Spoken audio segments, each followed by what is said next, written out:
O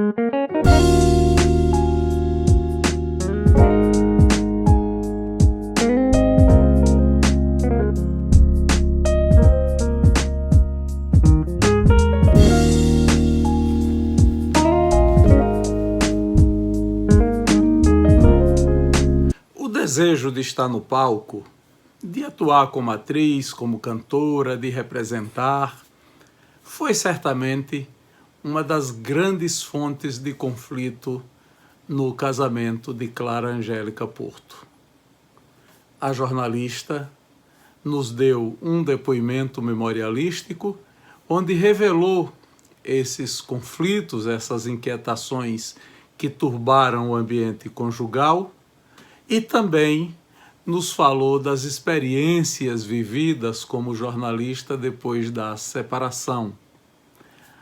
A experiência de ter sido apresentadora do TV Mulher, no estado de Sergipe, de realizar-se como jornalista, como repórter, como editora, e também das suas atuações no campo da arte, como atriz, como cantora, com a poesia.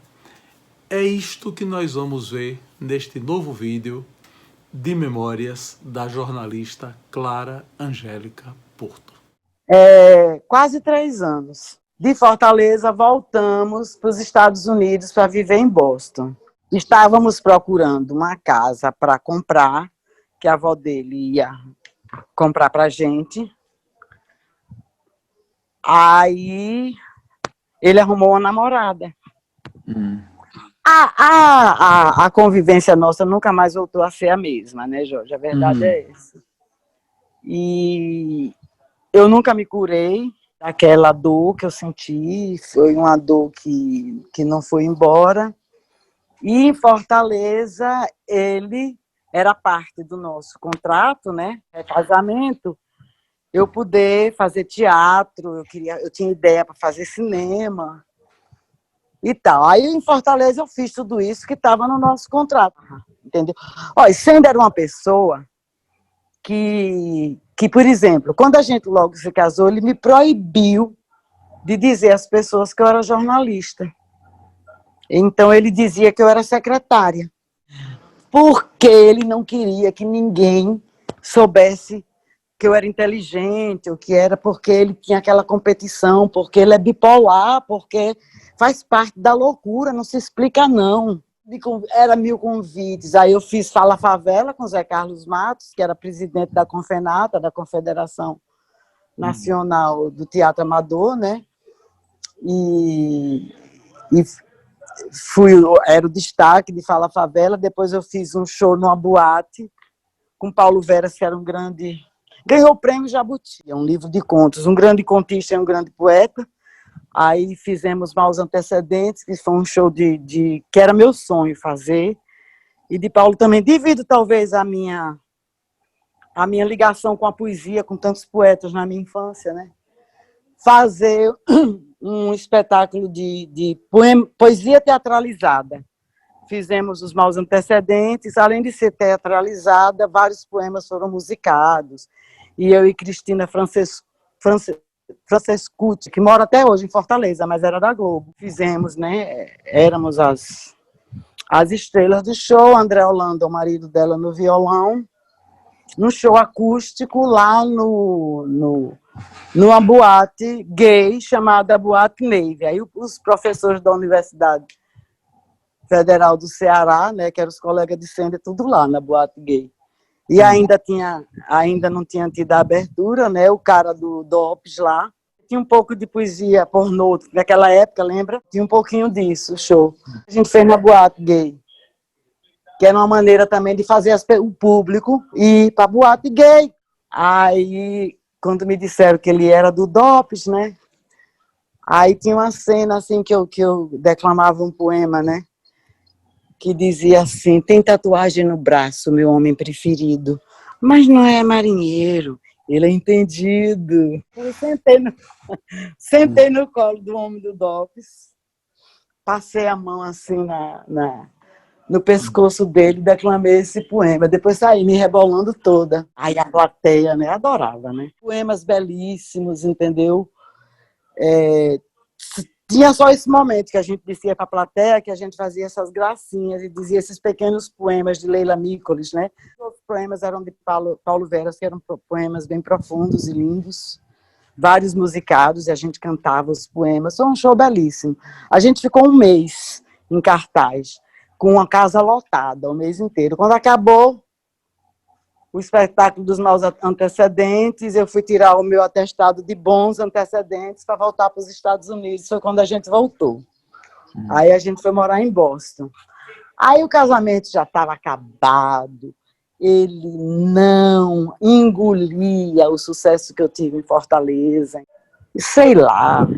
Aí começou a namorar de novo.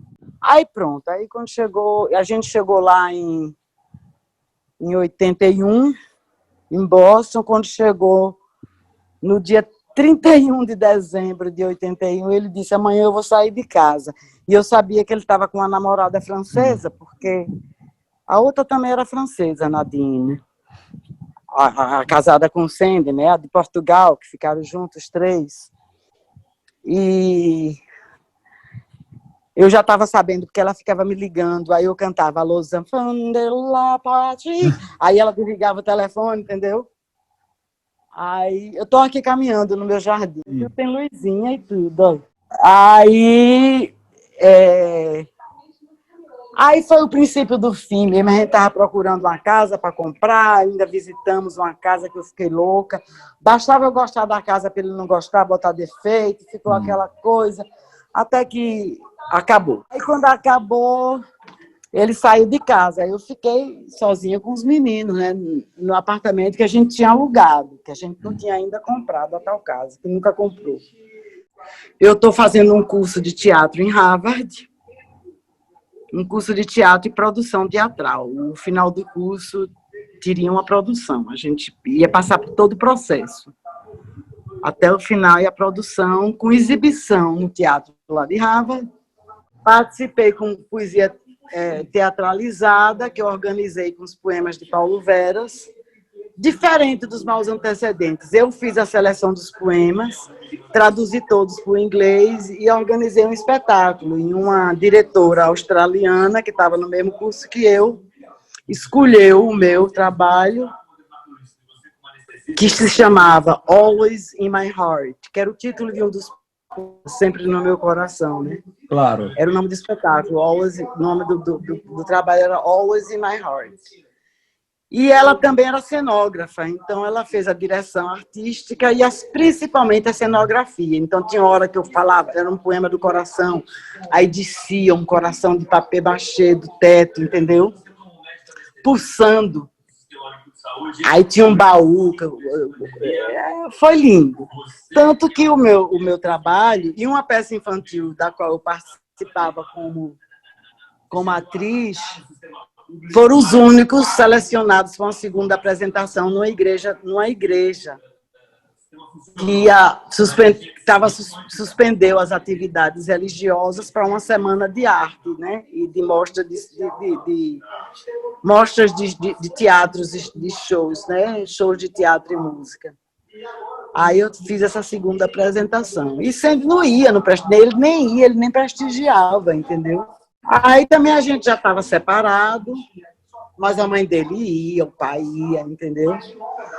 Aí um belo dia eu estou com uma amiga minha do curso de teatro, que é amiga minha até hoje, meio que ela e o marido vieram para o casamento de Sasha aqui. É uma amiga querida, queridíssima. E ela agora está em Portland, Oregon.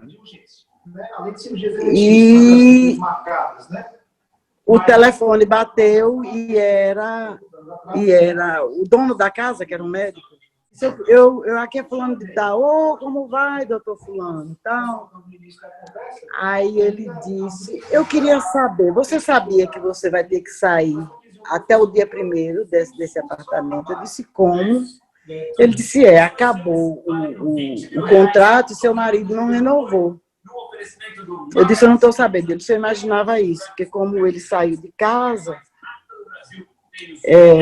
eu imaginava que ele podia não lhe ter dito, e eu não posso, como o proprietário, eu não posso não lhe comunicar. Aí eu fiquei passada. Eu estava com acordeon na mão, tocando e cantando para Mickey, mostrando a ela forró. A terra aqui, isso é ruim. Né? Estava tão feliz, mostrando forró, mostrando a terra aqui, isso é ruim para Mickey. Aí eu fiquei pálida. Mickey, tarará. Aí ela disse, ligue para sua mãe e para seu pai agora. Aí eu liguei para meus pais. Não, liguei para ele logo. Aí ele disse, é que eu esqueci de lhe dizer. Você esqueceu de me dizer que eu não vou ter lar daqui. E aí, onde é que eu vou com meus filhos? Não, eu vou levar os meninos lá para casa dos pais dele, que ele estava morando na casa dos pais, né? Levar os meninos lá para casa, você pode ficar com suas amigas até você encontrar um emprego e poder alugar um lugar. Eu disse, o quê? Você me encontrou aonde? Na rua, foi. Aí ele disse, depois eu vou aí pra gente conversar. Aí meio que disse, liga para seus pais. Liguei para meus pais. Meus pais falaram com Laete.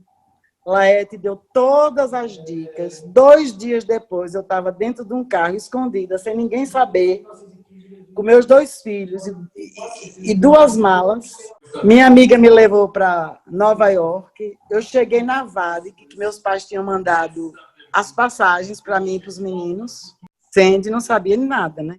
E deixei a chave com minha amiga, né, Elaine, para ela pegar uma transportadora. Deixei meu carro para ela vender e, com dinheiro, pagar uma transportadora para mandar minha bagagem, né? Bagagem que eu nunca recebi, porque ele impugnou.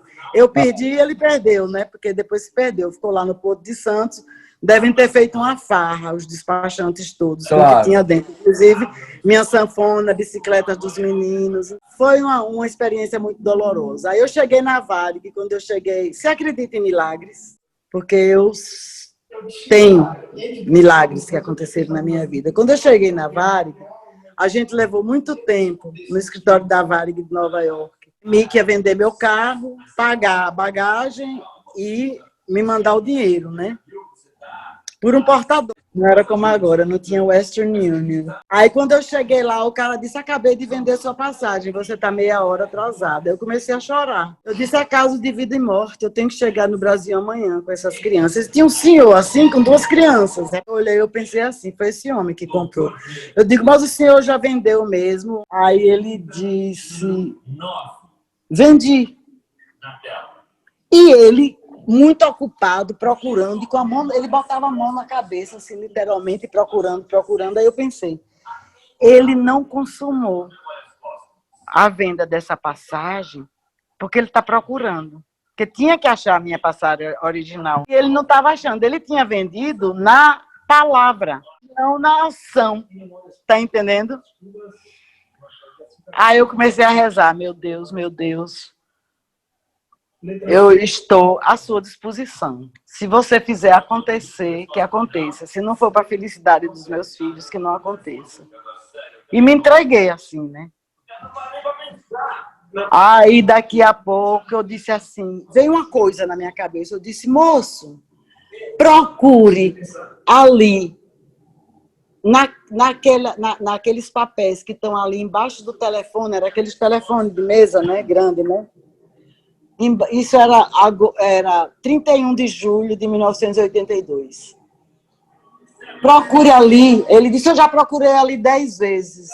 Eu disse, eu não sei o que o senhor está procurando, mas está ali. Eu não sabia, Jorge, eu não sabia se estava.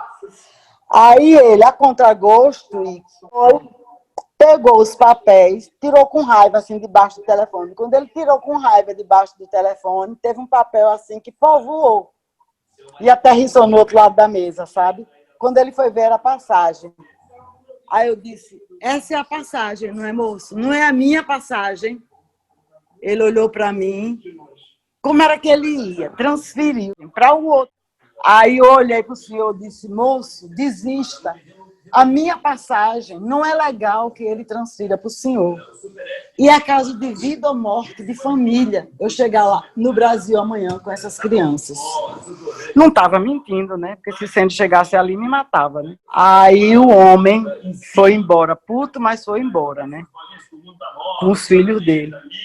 E o outro, puto comigo, teve que me dar a passagem. Aí nós fomos correndo para o JFK, aí pegamos o carro de Elaine, fomos para o JFK, quando chegou lá, uma fila enorme na classe turista. E tinha um lugar que tinha um rapaz, cara de bonzinho, que não tinha ninguém.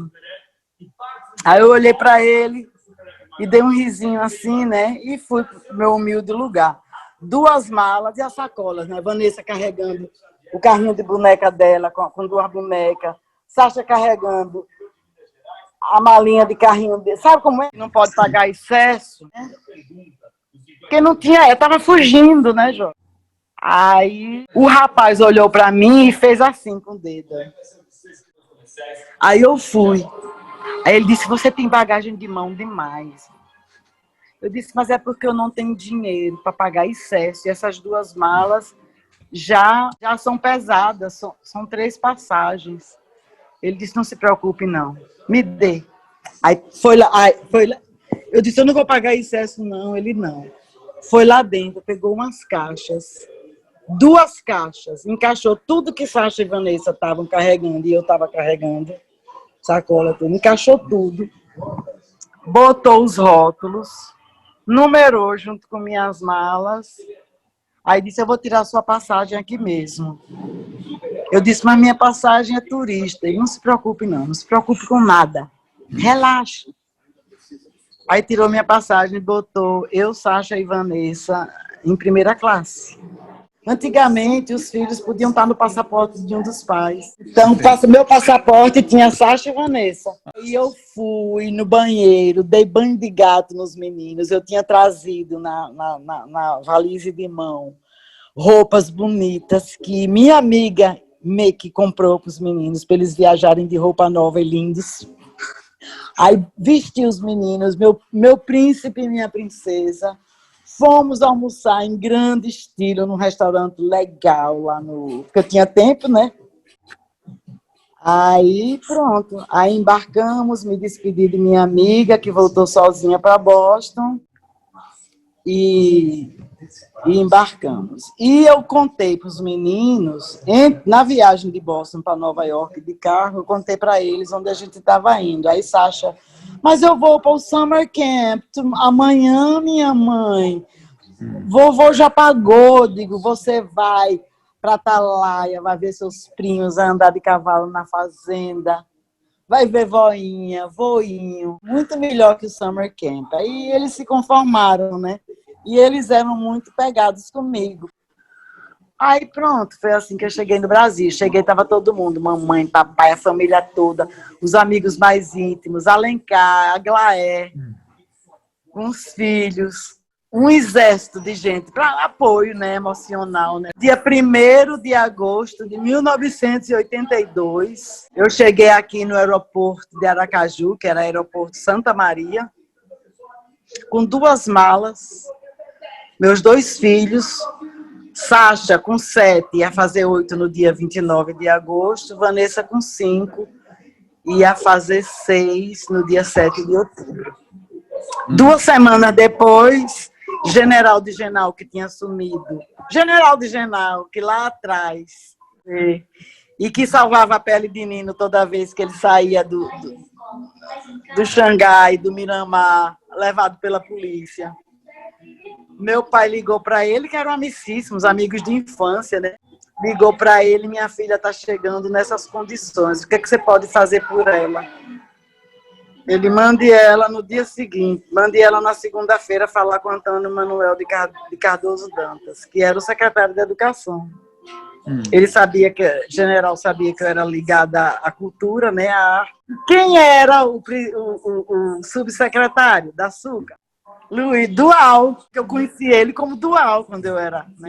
Aí, quando eu fui para Antônio Manuel de Cardoso Dantas, ele me fez a seguinte proposta: você fica aqui como minha assessora especial e não precisa trabalhar, você basta vir 2 tardes por semana, aqui no fim de tarde, para dar aula para mim. Aí eu não aceitei, eu disse, Antônio Manuel, eu estou chegando destroçada, de um casamento que se acabou, com 2 filhos, eu preciso me reintegrar, eu não posso ficar dentro de casa, vindo 2 vezes por semana se dar aula e não encontrar ninguém. o que é que você tem? Eu soube que Luiz Eduardo Costa é o subsecretário de Cultura e Arte, não é? Esse é o meu lugar, eu conheço Dual, porque ele era meu ídolo do jornalismo, ele e Hugo Costa, quando eu era adolescente. Ele ligou para Dual na hora. Aí disse, eu estou aqui com Clara Angélica, você quer que ela vá trabalhar com você? Aí Dual disse, meu Deus, eu tenho uma equipe boa agora com ela. Eu quero não, eu exijo. No outro dia eu já fui trabalhar. Com 2 semanas de Aracaju, eu já estava trabalhando no coisa. Aí, quando eu estou lá, Luiz Eduardo me inventando umas coisinhas para eu fazer, né? E eu reencontrando as pessoas, Amaral, Sidão, Jorge Lins, que meu conhecimento era de Lineu e Fernando, né? E conheci Jorge, que eu conhecia mais menino, que era mais menino, né? Conheci a filha de Hugo Costa, Kim, conheci a filha de Inácio, Rutinha, encontrava, os artistas todos iam, né? Reencontrei Léo, que conhecia de infância e amava, né? Era meu guru. E Inácio, né? Aí, com 1 semana de suca, Dual me chama, aí eu já não chamava mais ele de Dual, porque as pessoas estranhavam e achavam que era porque eu queria ser diferente. Aquela minha síndrome, aquele meu complexo de não querer ser diferente. Aí eu passei a chamar ele de Luiz. Hoje eu chamo seu Dudu, Dual, porque hoje não tem mais isso, né? Ô Luiz Eduardo, não sei o que é que você quer? Ele disse, olha, a Fátima, não sei o que, saiu do TV Mulher e estão, Mozart e Nestor Amazonas estão fazendo testes. E eu sei que Deise Monte vai, tem mais umas 3 pessoas que se inscreveram para fazer o teste. Por que você não faz? Eu disse, mas, Luiz, eu acabei de chegar, você acha, para fazer um programa de televisão? Ele disse, vá fazer o teste. Aí eu fui. Ele ligou para Mozart, marcou o teste. No outro dia de manhã eu fui lá, me apresentei. Mozart disse que eu me apresentasse a Nestor. Fui me apresentei a Nestor. Não conhecia Nestor, nem Nestor a mim. Imediatamente fomos para o estúdio. E ele disse, quem você gostaria de entrevistar? Eu disse, eu gostaria de entrevistar Mozart Santos, que era uma figura polêmica, controversial, né? Aí eu disse, se ele aceitar eu entrevistá-lo, aí eu ganho esse programa, porque eu vou botar ele na parede, vou imprensar, vou fazer perguntas que ninguém jamais teria coragem, porque ele é o ídolo Mozart Santos, entendeu? E eu sou ousada, né, Jorge? É uma das minhas características. Eu sou uma mulher sem medo, né? Eu não tenho medo, Aí eu vou buscar Mozart. E foi buscar Mozart aceitou. Aí eu disse, diga a ele que é um desafio. Aí já ganhei ponto com o Nestor, né? Aí Mozart veio, aceitou o desafio, sentou. E minha primeira pergunta, ele não caiu porque estava sentado. Eu falei um pouco sobre ele, né? Quem era ele, que essa altura eu já sabia que ele era muito famoso e respeitado em Aracaju. Eu já estava com um mês de Aracaju, né? Já tinha o raio-x dele, né? Aí eu falei sobre ele, você vem disso, vem daquilo. Aqui em Aracaju, você é visto como um ídolo, mas também como uma figura muito controversial e polêmica. O que é que você me diz em relação a isso? Como é que você se vê nesse contexto da pequena Aracaju? Você, que já veio com uma história tão grande. Foi a minha primeira pergunta. Aí, pronto, eu ganhei. E mais eu fui linda, né? Fui para Ivan, ele fez meu cabelo, maquiagem. Fui toda bonita, né? Porque essas coisas você sabe, né? Aí, quando eu terminei a entrevista, aí Nestor conversou um pouco comigo sobre as coisas de arte que eu tinha feito lá nos Estados Unidos. Eu falei do curso em Harvard, das peças de teatro, né, da minha produção de Harvard, de poesia teatralizada. E, em Madison, eu tinha feito um programa para uma TV a cabo chamado Poesia nas Ruas. E a gente saía, uma pessoa com a câmera e eu e um poeta da cidade, o poeta laureado da cidade. Laureado pelo aquele prefeito, né, que morou em Cuba, Paul Soglin. A gente saía, a gente chegou na porta da Câmara dos Vereadores, daí dos deputados estaduais, quando eles saíam. O que é que você acha de poesia? Aí os mais espertos diziam um pequeno poema, né? Os não espertos ficavam assim, aí a gente dizia uma poesia para eles, e pegava o povo na rua, tá entendendo? Fizemos um programa e jogamos, aí eu contei a Nestor.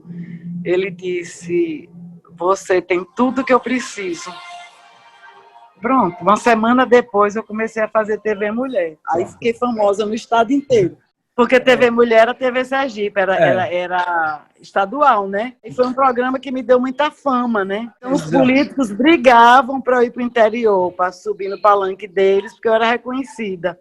E a me deslanchar em Aracaju, né? Aí fui fazer a Gazetinha. Jackson foi candidato, que eu defendia a candidatura de Jackson da Gazetinha. Paulinho Dantas Brandão, maravilhoso. Mas fez isso, viu? E eu era, olha, a menininha do seu Orlando, né? Me chamou para me demitir, porque a minha linha política era diferente do jornal. Eu disse isso porque seu avô está morto. E aí teve também o Jornal da Manhã, né? O João Alves mandou me chamar, eu fiz uma coluna política, só meia página. E foi quando surgiu, continuei na campanha de Jackson, né? Que eu era a discurseira, a mulher, né? Para discursar nas periferias todas, porque não tinha mulher para discursar. E mulher com mandato só ia nos discursos principais, né?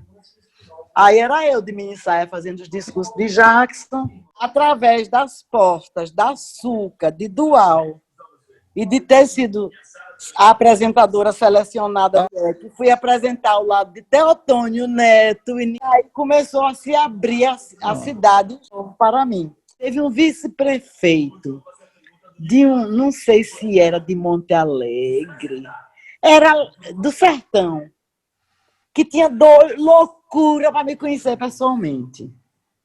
Aí um dia conseguiu. Aí quando eu apertei a mão dele, mas que honra, que prazer, senhor vice-prefeito. Aí ele disse tudo para me agradar, né?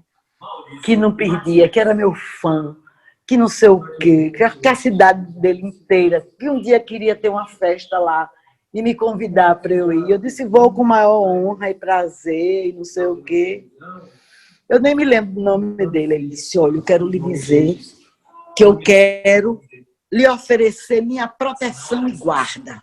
Se tiver alguém que lhe incomode, se tiver alguém pisando nos seus calos, se tiver alguém lhe ofendendo, está aqui meu telefone.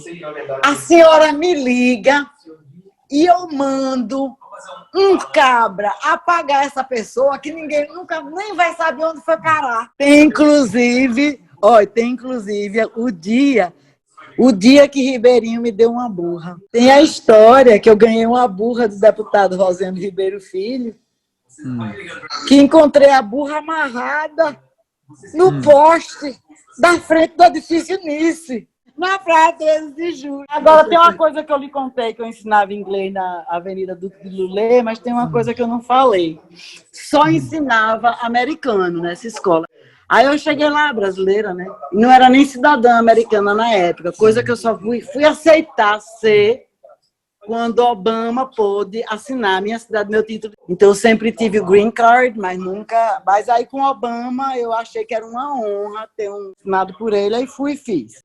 Aí, eu com o diretor da escola, aí eu disse assim, vem cá, o que é que você acha do meu inglês? Ele disse, não, você é bilíngue, você é perfeito. Eu disse, se eu conseguir fazer seus alunos falar inglês como eu, você aceita? Eles, claro, se eles conseguirem falar inglês como você, está ótimo. Eu digo, então eu posso ensinar a eles. Aí ele deu uma risada e me deu um emprego.